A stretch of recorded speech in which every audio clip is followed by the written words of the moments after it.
Chhatrapati Shivaji Maharaj, Bharat Ratna doctor Babasaheb Ambedkar, Ahilyabai Holkar, संत सेवालाल महाराज वर प्रवास करून आलो. 5-7 दिवसाखालीच आपल्याला सगळ्यांना माहिती आहे की मी शिंदे साहेबांच्या सोबत आम्ही सर्व 5-6 जण खासदार सर्व आम्ही त्यांच्या नेतृत्वावर विश्वास ठेवू आणि एक कार्यकर्ता खांद्याला खांदा लावून काम करणारा, ज्याला नेता म्हणायची गरज नाही, कार्यकर्ता म्हणून दादा म्हणून काम करणारा माणूस म्हणजे एकनाथभाई शिंदे आहे.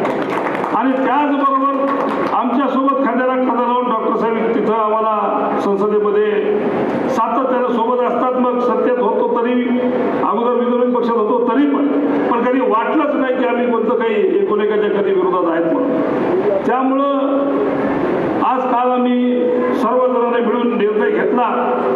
कारण काय की तुम्हालाही माहिती आहे, सगळ्याला माझं ठीक आहे, पण इथं गोरगरीब जनतेचे कामं कोणत्याच ऑफिसमध्ये होत नव्हते, निधी आपल्याला मिळत नव्हता. मग असं आता जसं आता विशालजीने सांगितलं, आता विशालनं खूप सविस्तर सांगितलं की आपल्या इकडला जो भाग आहे, आदिवासी भाग आहे, बंजारा भाग आहे, खेडे वस्ती पण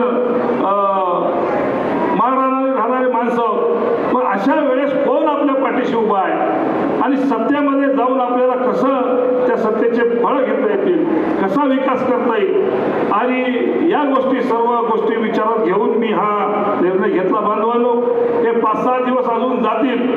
त्या 5-6 दिवसाच्या नंतर प्रत्येक गावामध्ये येण्याचा माझा मानस आहे आणि प्रत्येक गावातल्या शेवटच्या घटकापर्यंत मी यांना कसं आपल्या सर्वसामान्य माणसाची कामं होतील आणि त्यांना न्याय मिळेल, निधी मिळेल याची खात्री नक्की करेल. बांधवांनो, मी अधिकचा वेळ घेणार नाही, आपल्याकडे येणारच आहे. 7-8-10 दिवसाच्या नंतर मी आपला पूर्ण किनवट आणि माहूर तालुका पिंजून काढणार आहे. बऱ्याच जणांनी आता काही प्रयत्न केला, तो कुठं काहीतरी असं शेडे दाखवणं किंवा काही करणं. मलाही माहित आहे ते किती पाण्यात हातात, कोण कोण कसं आहे काय नाही, ते सगळेच नसा माहीतच मला पण.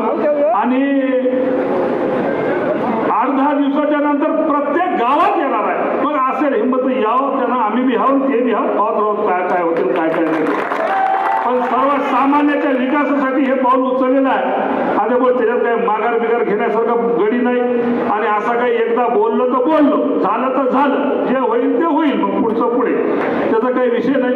मी 7-8 दिवसामध्ये सगळ्या प्रत्येक गावामध्ये फिरण्याचा प्रयत्न करेल. बांधवांनो, आपल्या आणि डॉक्टर श्रीकांत साहेबांच्या पदात जास्त बोलणं उचित होणार नाही.